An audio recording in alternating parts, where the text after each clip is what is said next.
Hello and welcome to the Easier Movement, Happier Dogs podcast. I'm Mary DeBono, and I'm so glad you're here. Today's episode is going to be a pretty short one, but I think it'll be thought provoking. So, a few years ago, I was super honored to be featured in a book called The Pet Healer Project. Here's the book right here by Sandy Johnson.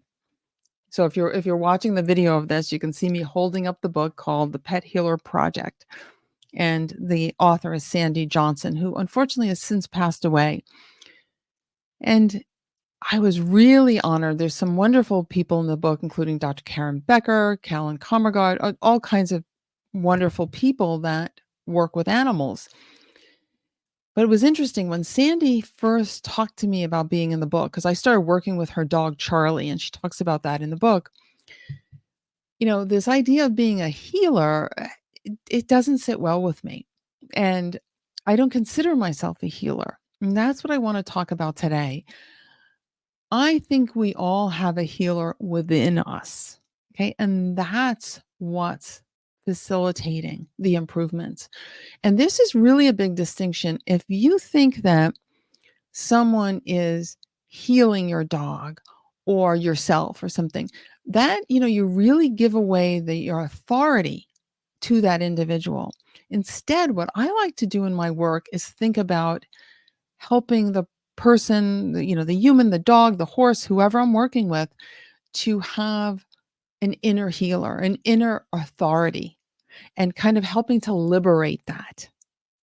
And there are specific things I do. I mean, there are ways I work that helps, um, you know, the dog experience life differently, feel differently.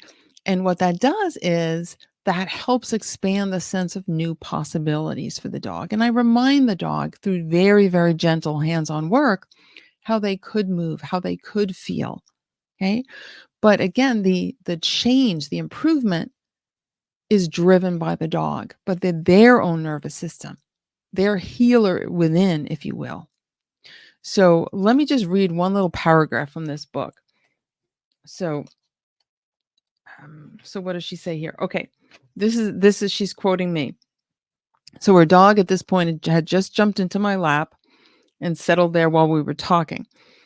And I say, to me, the word healer implies that someone outside of ourselves has the power to heal us. I don't feel that way.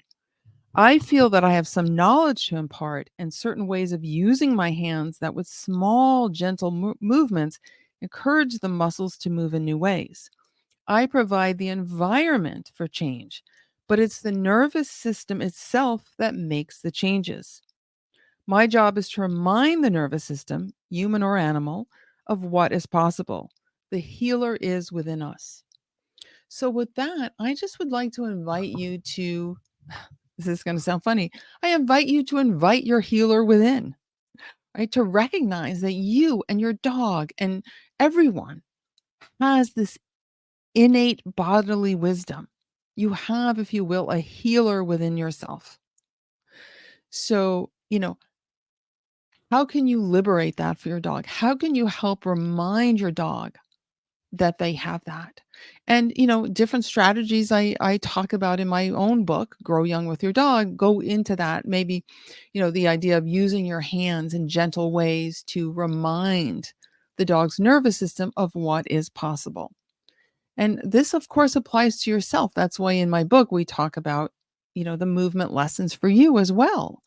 Because when you feel better, that affects your dog. But also, when you embody that change, when you can kind of wake up your own healer within, you're better able to facilitate that for your dog. Okay. So remember that, this is not about having an outside authority, do something to you.